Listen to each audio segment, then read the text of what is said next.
So what hormonal therapies might we use? I think the aromatase inhibitors are some of the most popular and effective. Letrozole is kind of the most common that people will get up front, although anastrozole and exemestane are also options.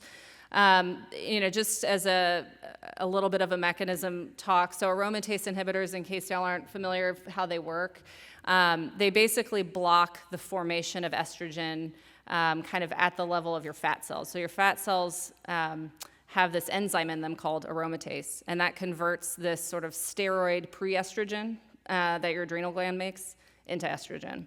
And so you kind of block it at that level. So even if your ovaries are gone and you don't have that making estrogen anymore, it kind of knocks out any last, as best it can, last estrogen that you may have floating around from that. And then other options would be a selective estrogen receptor degrader, so it more acts at the level of the receptor on the cells, and then a receptor modulator, which is tamoxifen.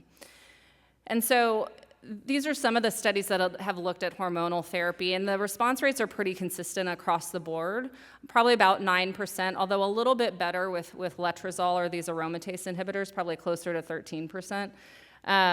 Again, Dr. Gershenson, who's done many of the studies in this space, looked at patients who had a number of different hormonal-based regimens. And when you looked at just the patients that got aromatase inhibitors, that's that kind of, I didn't highlight it in red, but it's right underneath that first line, is about 13%.